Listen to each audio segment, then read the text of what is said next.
Hi Earth Angels! Kamusta? Welcome back to Pinay Angel Tarot. This reading is a love message. Tingnan natin ang energies connected sa'yo ngayon sa love life mo. Ready ko lang yung mga cards nyo. Kamusta kayo guys? Comment present para alam kung nanonood kayo. Para ma-inspire ako na gumawa ulit ng mas marami pang readings para sa inyo. So, tingnan natin ano nga ba ang ganap sa inyong love connection. Okay, tingnan natin itong taong nasa isip mo ngayon. Okay. Yung taong kadil mo. So, ang cards na lumabas, meron tayong Knight of Wands, the High Priestess, Ten of Pentacles, Six of Wands, Eight of Pentacles. Overall energy nga pala, Seven of Cups. Meron din dito Page of Pentacles, Two of Swords, the Tower, Knight of Pentacles, Queen of Wands. Una sa lahat, nakita ko maraming options, maraming iniisip, marami ding pangarap. Parang nagiging selfish siya eh. Sarili niya yung inuuna niya ngayon. And nakikita niya kung ano yung pagkukulang sa sarili niya, kung anong kulang sa buhay niya para makuha itong pinapangarap niya. Pero bago niya maabot itong pangarap niya, ang dami mga opportunities na naguguluhan siya. Posible may ibang option ito. Kaya hindi niya marating yung gusto niyang ma-achieve na pangarap. Sa nakita ko guys, may pangarap naman sa'yo to eh. Itong taong to na gustong magkaroon ng long-term na success yung relationship. Mukhang malambot ang puso ng taong to, mabait. Yung nga lang, ito may mga gumugulo eh. Posible yan, merong temptation, merong umaaligid. Pero tingnan natin. Okay, mukhang meron nga. So, Knight of Wands, pabalik-balik to eh. Meron siyang, parang, ang nakita ko dito, go with the flow siya. Kung ano yung gusto niyang gawin ngayon, kung ano yung opportunity or kung sino yung nasa harap niya, definitely may kadil tong ibang tao. Kung sino yung nasa harap niya, dun niya ibibigay lahat ng atensyon niya. Kasi lumabas dito tinatago, the High Priestess. Ibig sabihin, merong sikreto na ayaw ipaalam. Ten of Pentacles. Possible guys na stable na siya kung nasaan siya ngayon. Siguro yung connection na ito is hindi ganun ka-solid yung foundation ninyo. Kaya, itong person mo, oo, pangarap ka nitong taong to, pero kasi, ang hirap niyang kumbinsihin. Kasi, yun nga yung sinasabi ko, very stable eh, Ten of Pentacles. Parang dumating na siya sa point na, alam niya kung anong gusto niyang marating sa buhay, gustong mangyari sa buhay niya, lalo na sa finances at sa career niya. Mukhang nag-focus to sa kung ano yung magbibigay ng happiness, especially sa finances niya. At kaya, ayun, parang nakita ko dito, dahil nga sa mga sarili niyang gusto mangyari sa buhay niya, naligaw itong taong to, naligaw ng landas. Ayun. So, Six of Wands, mukhang maraming ang tao sa paligid nito, nasa spotlight siya. Eight of Pentacles. Meron ako nakita dito na ini-enjoy niya ngayon yung itong other person na kadil niya. Parang ano lang, party lang ng buhay niya. Naghihintay pa rin naman siya kung ano ba talaga yung para sa akin, para sa future ko when it comes to love. Okay. And then meron tayo ngayon Page of Pentacles, Two of Swords, the Tower. So may nagbago dito. Nagbago yung plano niya eh. Pero nagdadalawang isip, may mga takot or fears. Kasi sa tingin niya, hindi niya alam yung buong sitwasyon. Na-overwhelm itong person mo. May nakita din ako dito, may gusto siyang ma-achieve sa connection nyo ngayon. Pero nagdadalawang isip pa at meron pang pumipigil sa kanya eh. So siguro itong lumabas kanina na other person, yan din yung pumipigil sa kanya na i-pursue kung anong meron kayo. Pero tingnan natin na may the tower kasi dito eh. So mukhang yung pumipigil sa kanya, kailangan na niyang labanan or tanggalin sa sistema niya. Pero mabagal yung movement, mahabang proseso. So sa nakita ko, hindi pa siya agad-agad magtitake ng action. Pinaprocess pa niya yung sarili niya. Kasi mukhang nasa point pa siya na, kita mo yung arrow, tumusok dito sa dibdib niya, 3 arrow, 'di ba? So definitely may third party akong nakikita. Also, ang nakikita ko is mahabang proseso ng healing ang kailangan mangyari. At sa dulo, lumalabas dito guys na merong bagong offer. Magbabago at magkakaroon ng commitment ulit. Although lumabas din dito na mukhang party pa rin nung buhay niya yung mga options na yon na lumabas, kung marami ba itong options or kung iisa lang ba. Meron siyang color blue na apoy. So, ibig sabihin ganun ka intense yung passion nitong taong to. Very creative person. Siya yung gumagawa ng sarili niyang mga desisyon kung anong gusto niya mangyari sa buhay niya ngayon. Pero ang nakita ko kasi is parang go with the flow siya. Kung ano yung nasa harap niya, yan yung pipiliin niya. Okay? Although lumabas din dito na, like I said, nagkaroon ng third party and nagdalawang isip pa siya kung ano ba talaga. Ayan, nangyayari ngayon, nagdadalang isip siya kung sino ba yung pipiliin between dito sa dalawang party na to. And mahabang proseso ng healing at decision making. And sa huli guys, ang outcome dito is, yun na nga, meron talagang sense of confidence. So siguro lumakas ang loob niya na kailangan mamili or kailangan ibigay yung commitment niya. And sa nafe-feel ko guys, okay, kailangan natin i-clarify yun. Kasi nafe-feel ko kasi ikaw yung pipiliin niya eh. Pero bakit hindi pa rin maalis yung energy ng third party or energy ng other person na nasa buhay pa rin niya? So, baka dahil may anak sila or baka kasal sila or may something na parang hindi niya mabitawan yung other person na yon. Pero like I said, mukhang sa'yo niya ibibigay yung confidence niya, yung commitment niya. Pero i-clarify lang natin Okay. So, ang gagamitin kong cards ngayon is itong Everyday Witch Tarot. Okay. Kaya ba niyang i-let go yung third party na yon? Kasi yun yung iniisip niya dito na kailangan ko i-let go to, pero mahaba yung proseso ng healing. Okay. Baliktad. So, ito na nga. Kaya niyang i-let go pero matagal or mahaba yung proseso. Posible nga na hindi niya talaga kaya i-let go to guys. Kasi Knight of Pentacles, long term to So, may dahilan kung bakit. Page of Pentacles, merong bata. So, posible nga merong anak. Or, merong something dun sa third party na yon na talagang inaano siya, nakakapit sa kanya. So, posible merong anak or opportunity doon. Ayan, may bata Judgment. So, parang palaging merong bagong opportunity. Ayan, mukhang may anak nga. Kasi, sabihin na natin na alam niya na kailangan niyang bitawan yung third party na yon. Pero ito, lagi tong hinihila siya Itong energy na to, yung anak. Okay. Six of Pentacles, Queen of Wands, karmic connection pala to. Yun din yung dahilan kung bakit hindi niya maiwanan. This is about, meron siyang pagkakautang or meron siyang responsibilidad or meron siyang sinusuportahan. Kung nakita mo, meron siyang inaabot na coins. At meron din siyang tinatanggap na regalo galing doon. So, kailangan niyang suportahan, kailangan niyang magbigay.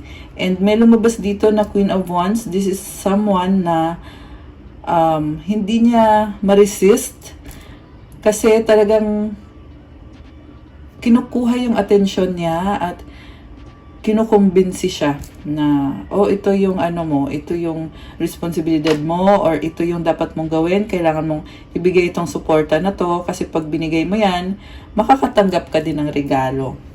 So, baka guys minamanipulate, no? Parang minamanipulate siya na merong kondisyon Pero ang nafe-feel ko dito, may gusto pa sa kanya itong si Queen of Wands na yan. Tingnan natin. Seven of Cups, oo, may gusto nga sa kanya. May ibang options din.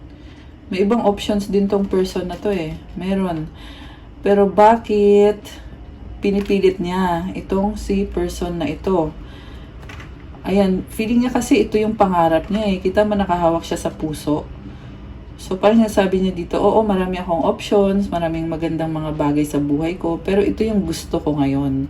So siguro talaga ngayon, very attractive yung person mo, kung kaya itong si Queen of Wands ay parang sinasabi naman niya, gusto kita ngayon, pangarap kita ngayon, happiness kita ngayon. Okay. Sa bottom of the deck, Five of Cups. Merong missed opportunity at panghihinayang, no? So, mukhang meron ako nakikita ding pagbabago sa dynamics. Four of Pentacles, Two of Cups. May pagbabago dito pero hindi niya mabitawan yung sa other person. And, ito merong agreement eh, merong kasunduan. Hindi niya pwedeng bitawan yon. Mukhang dahil nga sa anak, the star. This is healing. So, nahihil siya. Nahihil siya dun eh. Kaya hindi niya pwedeng bitawan yon. Yan ang sabi dito. Queen of Swords, mukhang nag-iba na yung connection nila nung taong yon. Kasi Queen of Swords, hiwalay na yun eh. So, ang nakikita ko dito is tapos na yung commitment sa kanila. Tapos na yung stage na nagmamahalan sila. Parang itong person na lang na ito talaga is yan yung nagmamanipulate kasi. Minamanipulate siya at nakakapit pa rin sa love. Ayan, nakakapit siya sa puso.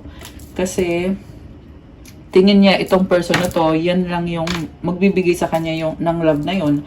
Although lumabas nga na yung third party na to is meron din naman palang iba. Ayan, yan ang sabi dito. Okay. Meron din siyang ibang options, I mean. Okay. Six of Cups, King of Wands. Ayun, meron lang iba. Oh my gosh. Alam mo, lumalabas dito, yung other person naman, mukhang soulmate niya yun. Kaya hindi rin niya yun mabitawan. Itong si third party, hindi niya mabitawan yung isang soulmate. Okay. So, anong susunod dito sa connection na to with the third party? Seven of Wands, Knight of Wands, Four of Wands. So, nakita ka dito, parang may mga bagay na tinatago niya dun sa third party na yon. Nakita ko andun pa rin siya, connected pa rin siya dun. At merong celebration dito. So, merong nagkakaisa, nagsasama-sama. So, baka pamilya. Isa din to sa pangarap niya eh. Pero ang nakita ko, may mga boundaries din siya. Naglalagay na siya ng boundaries.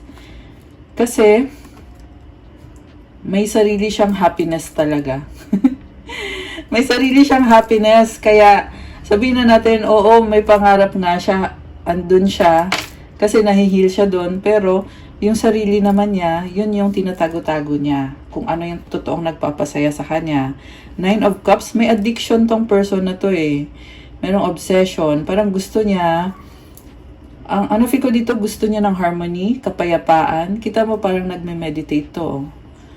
Ayan, nagme-meditate siya eh. So, kasi parang gusto niya makuha lahat. So, ngayon ito, ang gusto lang niyang mangyari sa buhay niya is overall happiness. Okay. So, pero, overall happiness nga yung gusto niya. Pero, paano naman yung mga, yung mga boundaries niya? Medyo selfish yung nakikita ko dito sa taong to. Kung bakit ganon. Ito na nga, oh, may sarili siyang pangarap. Ayan, may lumipad na lang, oh. Anyway, okay. May pangarap siya. May sarili din siyang happiness. At kaya nagtitiis. Oh my gosh. Nagtitiis siya, guys. Itong sitwasyon na to, kasi karmic connection, hindi siya makaalis, 'di ba? Pero tinitiis niya. Tinitiis niya. Meron talagang isa-sacrifice na happiness niya para ma-maintain or para magstay siya dito sa connection na yan na third party. Family. Oh, okay. So, may family dito, oh. Ayan. Gusto niya yan eh. Gusto niya yung ma-achieve para sa sarili niya. So, kaya merong sacrifice. Nakita ko dito ngayon, masaya siya. Merong baby, oh. Ayan, masaya siya dun sa family na yon. Okay, or sa family niya. And then, 8 of Wands. Parang ang daming nangyayari. Iniisip niya dito, hindi din niya alam kung anong susunod. Dito sa lumabas na family. Kasi may family na pala siya. Ang daming nangyayari, pero andun yung feeling na kung sa future ba, magkakatuluyan ba sila, hindi niya masasagot yun. Yun yung sabi dito, hindi niya masasagot kasi go with the flow lang siya. 8 of Cups. Ngayon nakikita ko dito, tatalikod siya dun sa family na yon at uunahin niya ngayon yung sarili niyang happiness, which is yan nga yung nakikita ko dito na meron talaga siyang kung ano yung gusto niya para sa sarili niya. Oh my gosh!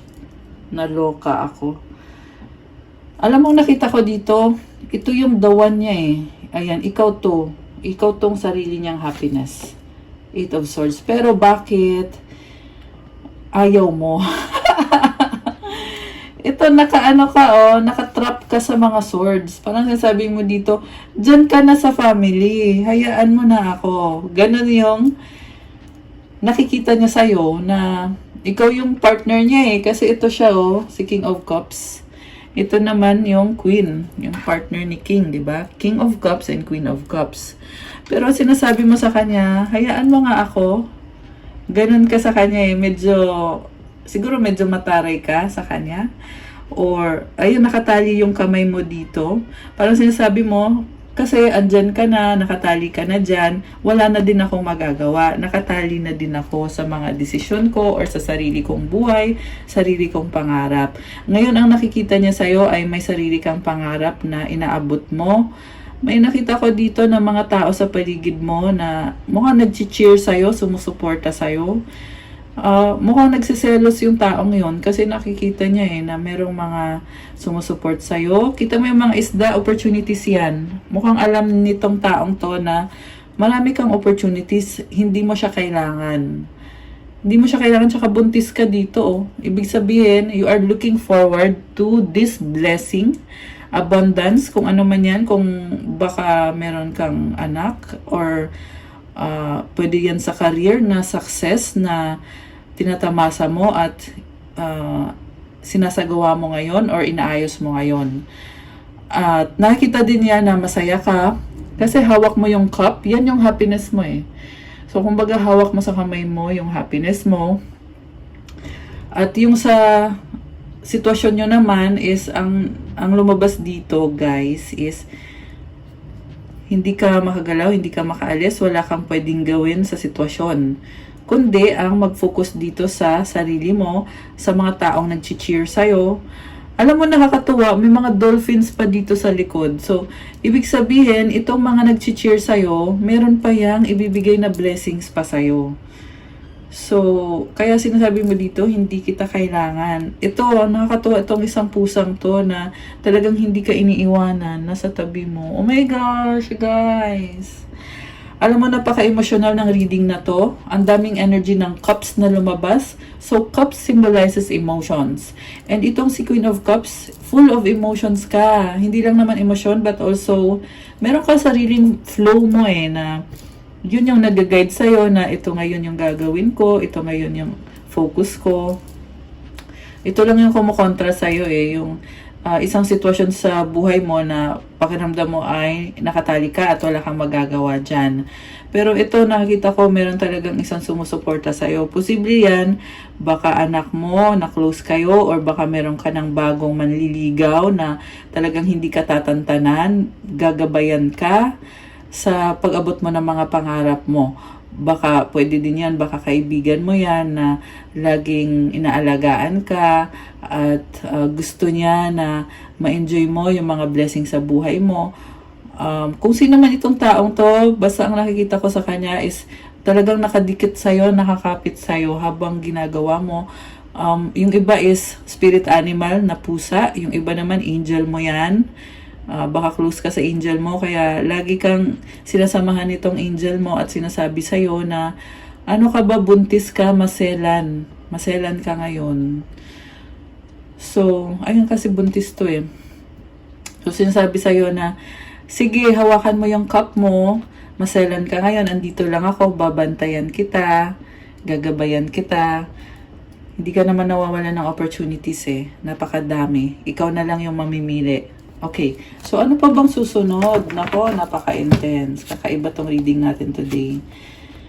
Okay. 5 of Swords, 3 of Swords, 3 of Pentacles. Naka-reverse pa. Oh my gosh. May nakita ko dito na disagreement. Pinag-aaralan mo, pero kasi pinaprocess mo eh. Ayan. Meron kang iniisip na problemado ka. Ayan yung lumabas dito. Hermit. Kaya pinipili mong mag-isa at yung sarili mo muna yung asikasuhin mo. Parang nakita ko ngayon nagiging selfish ka kasi finifix mo yung sarili mo or merong mabigat dito guys. Ayan, na-feel ko yung bigat na dahil nga sa bigat na yan, kaya sobrang kang nag-iingat para ma-achieve mo yung pinapangarap mo. May process ka eh. May process ka, hindi mo. 21:21 on the clock. Ayan, oh my gosh. Tama ba? 21:31 pala. Okay. Napatingin ako bigla sa time eh. Anyways, so ito, medyo magiging selfish ka muna ngayon kasi nga nakita mo kung ano yung mali dito sa connection na to. Hindi ko naman sinasabi na selfish na magiging masamang tao ka. Hindi ganun. Kumbaga, you are climbing up, paakyat ka eh, paangat ka, merong hagdanan. Inuunti-unti mo, ayan, mukha nga nasa tuktok ka na nga ngayon ng hagdanan kasi nakikita mo na din kung ano tong mga scenario dito sa connection na to. Okay, so anong susunod para sa'yo? Okay, susunod muna para sa'yo. Oh, 6 of Swords, the chart, tumalikod ka, napakabilis ng takbo mo. Alam mo, binabalanse mo yung sarili mo. Nakakatuwa. Oh, by the way, lumabas nga pala kanina dito yung merong energy ng Virgo. Siyempre, yung water sign, Cancer, Pisces, Scorpio. Malakas ang fire sign, Aries, Sagittarius. Merong Cancer. Ito, Cancer din to. Meron tayong Pisces, Sagittarius. Ayoko mo nang banggitin lahat ng sign. Kasi kahit na ano namang sign pwede eh. Pero yung mga nabanggit ko, yun yung lumabas na napakalakas. Merong Leo energy. Check nyo din yung birth chart nyo. Yung ibang sign sa chart nyo kasi masasagap din yan natin dito. So, ito na nga. Ikaw ngayon ay on the process. At napakaganda. Napakaganda ng energy. Guided ka din eh. Kasi itong si Chariot, you are moving based on what your higher self is telling you. And ito, may mga tao talagang sinasabi sa'yo na andito lang kami. Kanina isa yung pusa, ito ngayon may dalawa oh. Naka-hoodie oh. Nagtatago tong dalawang taong to na nakasupport sa'yo. Na kumbaga, they cannot reveal. Yan yung nakita ko dito guys eh. Comment kayo kung kayo itong nireading natin ha. Comment nyo yung sitwasyon nyo or kung saan banda kayo resonate. Pero ang nakita ko dito is ito na nga oh, tumalikod ka, merong nakabantay sa'yo na nakatago kung sino yung mga yan. Pero pinoprotektahan ka nito at mahal ka nito. So ito ka ngayon dahil nga sa pagprotekta nito or dahil sa pag move forward mo, pag move on mo or pag let go mo, ito nagkaroon ka ng lakas at hindi pa tapos yung kwento pero sabi ko nga higher self mo to eh. Sinasabi ng higher self mo, gawin mo. Ayan, yan yung sabi ng higher self mo. At lumabas na, oo, ginagawa mo. So, 9 of Wands, 3 of Cups, Temperance. Ito ka, alam mo talagang pinaprocess mo to. And sa nakita ko, patapos ka na eh. Kasi number 9 na to. Sugatan ka, wounded warrior, Three of Cups and the Temperance. Ang daming nangyayari. Mukhang marami ding tao sa paligid mo na nakakausap mo. Or posible din itong energy na to ay, kumbaga, you are going with the flow ng emosyon mo. Kasi nga, sugatan ka. Ilang beses ka na nadapa, nasugatan. Posible guys na merong sa inyo na pinagdadaanan ninyo ay trauma galing sa past na maraming beses ka nang nasaktan dati. At kaya yan ngayon yung kino-confront mo, yung energy na yan or yung sitwasyon na yan na nagka-trauma ka na. So ito ngayon tinitingnan mo na ano bang nafe-feel ko ngayon sa trauma na ito. Binabalikan mo yung sarili mo yung mga nangyari na sa'yo. Posible 9 years ago or 9, basta merong number 9 dito. And Temperance, ginagamot mo yung sarili mo, hinihil mo yung sarili mo. This is also about creating. Ayun, creating at eventually mangyayari yung change.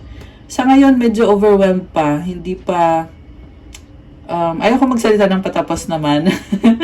Kasi on the process. Pero anyway, yun yung nakita ko dito. Na you are creating. Naka-wink pa siya So parang sinasabi mo dito, I'm good. Ganon. So this is a very positive reading. Parang sinasabi mo dito na I am taking care of myself one at a time, little by little, one step at a time. And I can handle it. Ayan, sobrang nakakatuwa. Gusto ko kayo ngayon ikuha ng mga cards. Okay.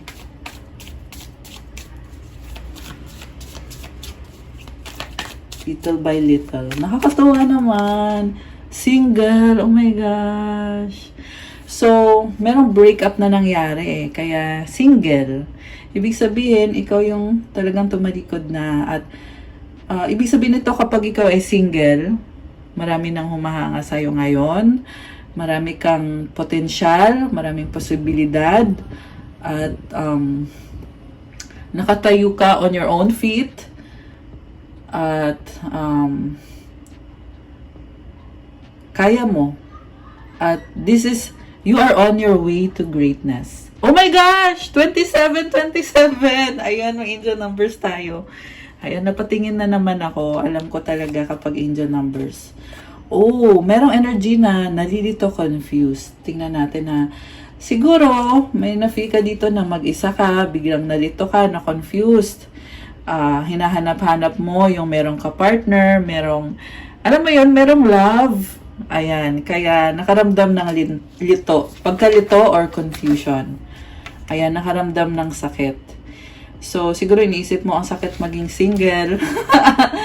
Mukhang matagal kang in a relationship, mukhang matagal tong connection na to. Kaya ito ka ngayon nakakaramdam ng sakit. Pero sabi ko nga guys, you are on your way to greatness. Talagang balanse Meron talagang kapalit na blessing. Kung ano yung bagay na nilet go mo, may binabalik na blessing. Pero ngayon nakita ko dito, merong the one that got away. Sino kaya yung the one that got away? Siya ba sa'yo or ikaw sa kanya? Posible naman na siya yung the one that got away mo. Posible kasi na soulmate mo yan or malalim yung connection nyo ng taong yan. Tingnan natin guys ha. Oh my God! Nakakaloka. Siya nga. Okay. So, andun yung pakiramdam na forever soulmate mo, kahit na naghiwalay kayo or kahit na single ka na ngayon, pero andun yung feeling na hindi may forever kasi kayo Kaya, ngayong single ka na, ramdam mo yung kawalan. Oh my gosh. Guys! Nagkakaloka! Charot. Okay, so siguro ito, na-identify mo kung ano yung problem. Kailangan mo ng tulong. I need help, codependent. So, ibig sabihin nito, yung codependency is, yan yung dapat tanggalin. 29:29 on the clock. So, 9, 10, 11. Okay, this is a number of leadership and waiting and making plans for yourself, big plans. Ayan yung nakikita kong susunod na paparating. Dahil nga na-identify mo yung problem na siguro nasaktan ka dahil naging codependent ka. So, ibig sabihin nagkamali ka. Kaya kailangan palayaan mo yung sarili mo kasi meron akong nakikitang malaking plano. Ayan, malaking plano. Dreaming of you, pangarap ka. Okay, so pero itong plano na nakikita ko, hindi kailangan siya yun eh. Dreaming of you, pangarap ka. Posible yan bagong person na dadating, kung ano man tong malaking plano na to. Okay, so tingnan natin pa guys. Ano nga ba itong malaking plano na ito na dadating para sa'yo? Okay, tumalon. Tumalon itong card na to. Close your eyes and tell yourself that you deserve to feel joyful. You can allow joy into your life regardless of the circumstances you currently find yourself in. Parang ano lang to eh, parang pampalubag loob. Kasi nga nasaktan ka na, nasasaktan ka na, di ba? Pero hindi naman sinasabi to na hindi mo deserve. Deserve mo nga eh. Kaya nga merong nagsasabi sa'yo eh na kumalma ka. Okay? Ipikit mo yung mga mata mo, sabihin mo sa sarili mo na deserve mong makaramdam ng saya. Yung joy, yung galing sa loob mo, yung totoong happiness, totoong saya. At hayaan mo daw na pumasok sa buhay mo itong saya na ito kahit anuman ang sitwasyon mo ngayon na hinaharap mo. Ibig sabihin guys, ikaw yung pumipigil kay Joy. Kay Joy. 31:31 on the clock. Ayan. So, wag mo daw pigilin or wag mong stop kasi yung joy na yan papasok siya sa buhay mo ngayon. Okay? Ito kasing codependency na to, ayan yung pumipigil eh. Ayan. So, kailangan mo siyang i-release. So, pero baka nga on the process of releasing ka na. Tingnan natin ha. Okay. Tingnan natin. Okay, ito. Ito pa oh. So, if you could do anything, what would it be? The answer dwells in your heart, not in your mind. For the heart is the gateway to the soul. Wow, guys. Nasa puso mo daw yung kasagutan. Kasi nasa puso mo yung daan sa soul mo, yung nakakabuti. 32:22. Ayan, 222. Oh my gosh, I love it. May mga angel numbers. So, tanong mo daw sa puso mo kung ano itong bagay na to na gusto mong gawin. Kasi nasa puso mo yung kasagutan. Alam mo, nakikita ko, you will be well. Kung gaano kalaki yung nawala sa'yo, ganun din kalaki ang ibabalik ni universe sa'yo. Beware of what you are projecting, for the qualities you admire in one another are the qualities you both possess equally, so the qualities you don't like are also your own reflection. Mirroring kayo sa isa't isa. So, hindi mo masasabing siya lang yung mali, ikaw wala.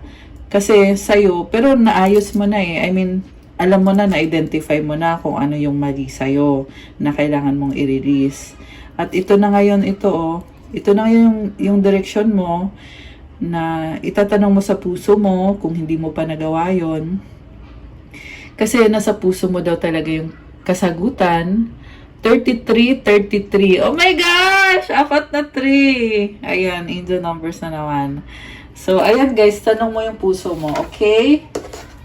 Pero, syempre, titingnan pa rin natin. Ano ba naman ang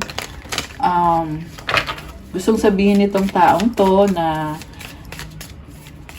nasaktan ka nitong taong to eh, no? Tingnan natin. I am sorry. Ayun. Ano pa? I have something to tell you. So, parang nafe-feel niya dito na kailangan niyang mag-sorry sa'yo. Ayan. Pero tingnan natin na kasi hindi naman niya maiwan yun, di ba? I hate you. May galit. Ayan, may galit. So, oo. Kailangan niyang sabihin sa'yo yun, yung sorry. Kasi unfinished business to eh. Diba? Pero, sa loob-loob niya, may galit. May galit siya. I hate you. Okay? May galit dahil We have a deep level of connection. Kaya siya nakakaramdam ng galit kasi nga malalim yung connection nyo. So, siguro nung iniwanan mo tong taong to, nainis siya, nagagalit siya, kasi para sa kanya, hindi to basta-bastang ile-let go ng ganun-ganun lang. Okay? Pero kasi, syempre, kailangan mo naman din yung ma-achieve yung sarili mong pangarap para sa sarili mo. Kaya, ibig sabihin, wala din siyang magagawa. No, wala din siya magagawa. Okay, tingnan natin. Oh my gosh, guys. Oh, so ito na, I can't move on from you. Ayan, hindi siya maka-move on sa'yo. Please help me, I need it. So, parang pakiramdam niya dito. Yun naman, hindi siya maka-move on sa'yo. Sa loob-loob niya, hindi niya to sinasabi sa'yo, itong please help me. Na ikaw lang, mukhang ikaw lang yung makakatulong sa kanya. And yung sa actual na nararamdaman niya ngayon, hindi siya maka-move on sa'yo. So, clarify natin ha. Itong I can't move on. Bakit? Bakit I can't move on? I hid who I really am from you.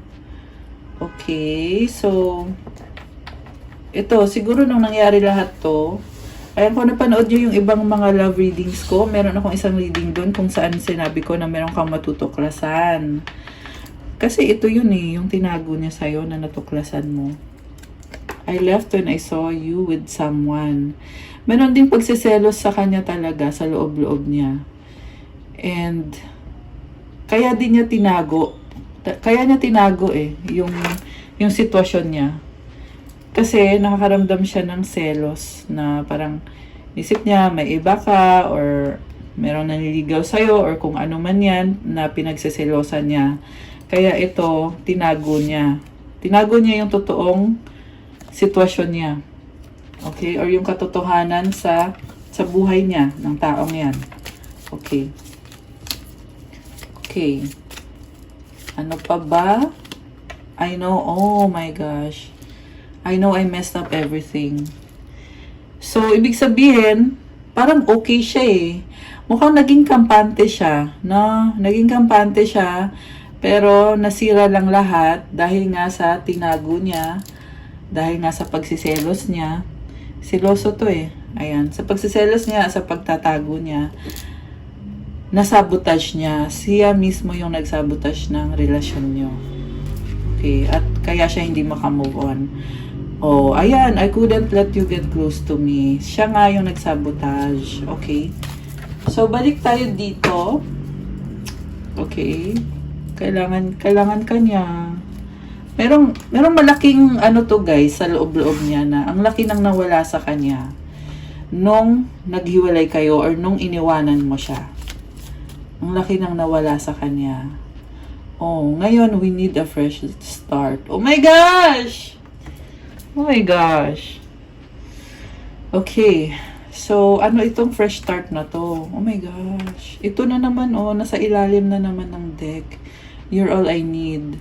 So, alam mo, nakikita ko dito, parang sasabi niya, this time, na-realize ko na sa bagong start na minamanifest niya, na talagang ikaw lang ang kailangan niya. Or dahil sa na-realize niya na ikaw lang yung kailangan niya, kaya siya nagdesisyon na kailangan nyo nang magsimula ulit. Okay. So, biglang I am excited for our future. Alam mo, parang gusto kanyang suyuin eh. Parang sinasabi niya dito, excited na ako para sa atin. Maganda yung mga nakikita ko para sa future natin. Pero, I am struggling right now. I pray about you. Nagki-care siya sa'yo. So, ito, nagsastruggle nga siya. Nabanggit na natin yan. At ang lumabas dito is pinipray ka na lang niya. So, siguro yun na lang yung magagawa niya para sa'yo. Na dahil sa nagsastruggle ka niya, ipipray ka na lang niya. Ano bang pinipray niya sa'yo? Don't pressure me. Ayan, napipressure mo siya. So, kanina nga, meron lumabas na galit siya sa'yo. Kasi nga, ang lalim ng connection nyo. So, ngayon, pinipray ka niya. At the same time, napipressure siya sa'yo. Okay? Pero mukhang, ano mo na yan eh, alam mo na yan eh, na napipressure mo siya. Kasi yan na nga yung nire-release mo, yung pagiging codependent mo sa kanya. Okay. So, ano ngayon ang kailangan niya mangyari? I know I messed up. I have so many things running in my head. Ayan guys, oh my gosh. Talagang nababaliw. Nababaliw na yung person mo. Kasi ang daming-daming tumatakbo sa kanyang isipan. Ayan, alright. Okay, ano ngayon? I need more time. Okay, so, kailangan pa daw niya ng more time. Oh my gosh. Pero sa dulo, gusto niyang makipag-ayos. Okay, pero sa ngayon, hindi pa eh. Kasi I need more time. Which is, lumabas din yan sa tarot kanina. Simula pa lang, nasabi ko na yan. This is just, kumbaga, ginaguide ka lang ulit sa sitwasyon. Pwede niyong balik-balikan tong reading na to sa mga nanonood na alam nyo na sa'yo tong reading na to. Kasi guys, timeless reading to. Okay? Ayan. So, ito, let's fix things. Ang haba na nga eh. Haba na nga ng reading. I will do everything I can. Eventually, mangyayari yon. Pero hindi ngayon ha. Hindi ngayon. Kasi, may mga ibang factors din guys. So, i-consider nyo din yon na although andun na nga sa energy niya na kailangan niya ng time, pero later pa yan, makikipag-ayos siya or gusto niyang ayusin ito. At gagawin daw niya lahat. So, hindi din niya sasabihin sa'yo yan. Pero ang nakikita ko kasi to, yan yung unconscious niya eh.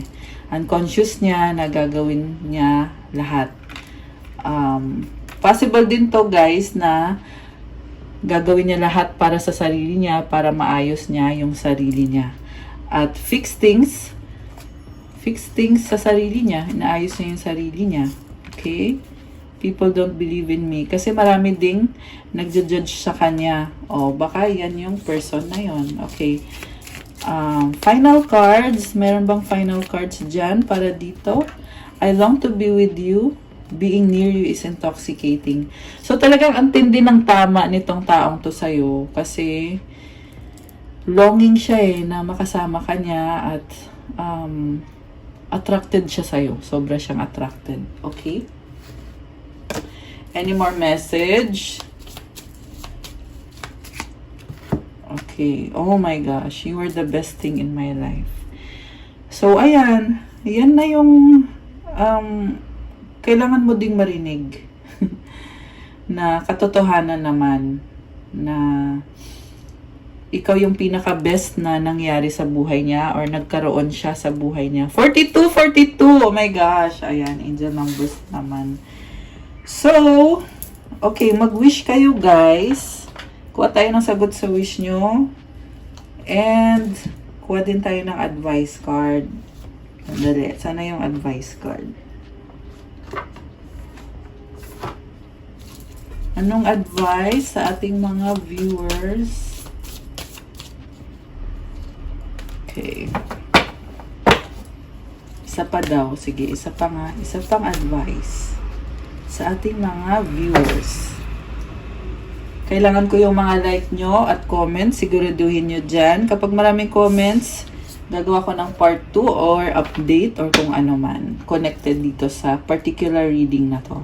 Isipin nyo yung wish nyo ngayon. Isipin nyo na, ay, tumalon agad, bilis naman. Ayan, isipin nyo yung wish nyo. Ito yung kasagutan or yung advice. Kung walang wish, ito ay gabay.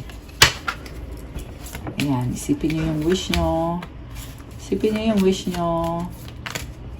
Okay, ayan. Ready na ba kayo na buksan natin ang sagot sa wish nyo? Comment ready now. Okay, pero ito na yung bubuksan ko na rin. Hindi ko na rin patatagalin. Okay, ang sagot sa wish mo ay... Ano kaya ang kasagutan? Okay, ang sagot sa wish mo ay... No! Oh no! It's a no for now. At kung kailan mangyayari ang wish mo, wait. Okay, kailangan maghintay. At ang advice sa'yo ay... The situation will improve. Oh my gosh, guys. So, ano daw muna? Halt muna or preno muna. Kasi sinasabi, no eh. Hindi. Humindi siya sa wish mo. Dahil kailangan maghintay. Sa dulo, mag-i-improve ang sitwasyon. Ayan. So, claim nyo na yan. 444. Oh my gosh! 4 na 4. Nakakaloka. So, ayan guys ha. I-claim nyo na yan. Na, ito, kahit na nag-no sa wish nyo, i-claim nyo yan. Kasi kailangan mo maghintay. Huwag matigas ang ulo. Kasi, mag-i-improve yung sitwasyon. Ikaw lang din ang magbe-benefit dito sa sakripisyo na ito, na paghihintay. Ang advice sa'yo, trust creative blocks. When love is invited to take over, right actions arise at the right time. Allow me, dear divine, to wait patiently until the timing is right. Let me rest in the unknown until the clear path is shown. Ayan guys, i-invite mo daw yung love na mag-take over sa sitwasyon mo. Meron daw tamang panahon. Maghintay daw, maging pasensyoso or pasensyosa ka hanggang sa dumating ang tamang panahon. Ngayon, lutang ka eh, unknown eh. Hindi klaro. Kanina nga meron tayong confusion na card na lumabas, kaya ka nalilito. Malabo daw ngayon yung path. Pero, maghintay kasi ipapakita yan. Ayan. Okay? Papakita yung path na yan. Magiging klaro yan. Okay? Pag tama na yung panahon. If you're an artist of any kind, you can offer all work to the divine, making it God's alone. I offer this for the highest good to benefit the planet. Release me from any blocks and restrictions. May this serve all who need. Okay, meron kang blockage. Kaya i-offer mo daw yung, kung sa work mo to, i-offer mo daw yan kay God at para makatulong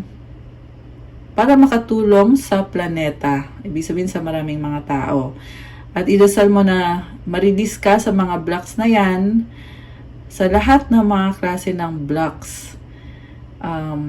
Mukhang meron ditong blockage na pinaprocess kaya nangyari to lahat. Okay? And nakakatulong ka naman sa mga nangangailangan. Yan ang sabi dito. So, i-pray mo lagi yung ikakabuti, hindi lang sa sarili mo, but sa pangkalahatan. Okay, ayan. Okay, guys, that's all for our love message for today na napakahaba. Thank you for watching. Again, like, comment, subscribe, hit the notification bell. Kung kailangan nyo ng gabay, kung nag-resonate kayo at kailangan nyo ng more information, you can book a private reading with me. Tingnan nyo na lang po sa description box. Doon kayo mag-message sa Viber or sa WhatsApp para mas mabilis yung transaction. Thank you. Have a good day. God bless. And stay safe. I'll see you again soon. Love you guys. Thank you. Thank you. Bye!